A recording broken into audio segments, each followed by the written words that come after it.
Now, the German Chancellor Friedrich Merz has told China's premier that Berlin wants to deepen economic exchanges with Beijing, but added that cooperation must be fair. Merz met with Li Qiang on the first day of his first visit to China as Chancellor, where he's leading a delegation of business leaders, including the heads of Volkswagen, BMW and Mercedes Benz. Well, Elaine joins us now for more on this. Elaine, what is Mr. Merz hoping to get out of this visit?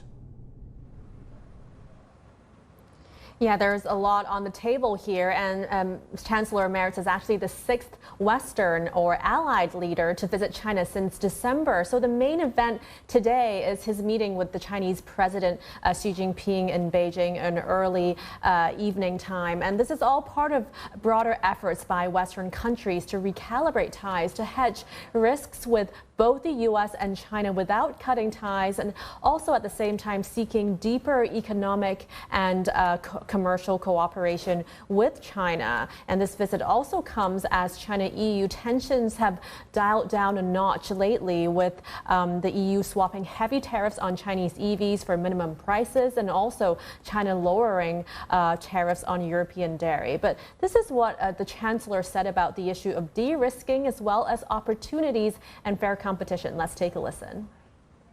We want to and must pursue a policy of de-risking. This applies not only to China, but across the board.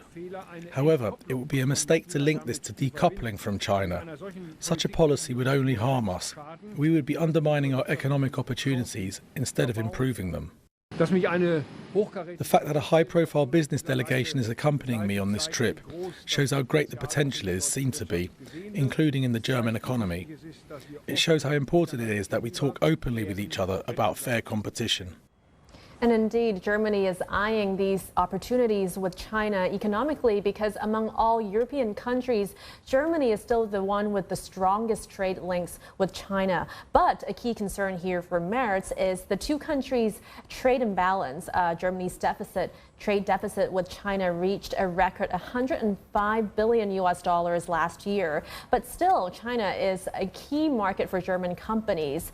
China currently accounts for 11% of German blue-chip company revenues, according to Deutsche Bank, and BMW, Volkswagen, and Mercedes, as you say, are part of the delegation here, are significantly more dependent on China compared to the wider blue-chip firms. But the context here that's important to consider also is that these German car makers' market share has plummeted in China in recent years. They were down 33% between 2022 and last year. That's according to Rhodium Group.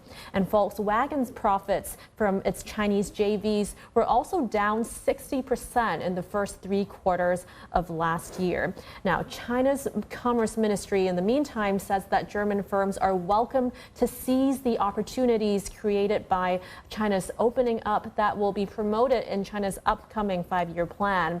And Deutsche Bank also describes China's approach towards Germany as a twin track of conciliation towards German businesses while pushing back at the EU's defense measures around trade and investment. So we'll keep tracking this visit, especially his meeting with President Xi later today, and also Merz and his delegation going to the AI hub of Hangzhou and visiting some robotics companies there. Ian, it's back to you. Great stuff. Thanks very much, Elaine.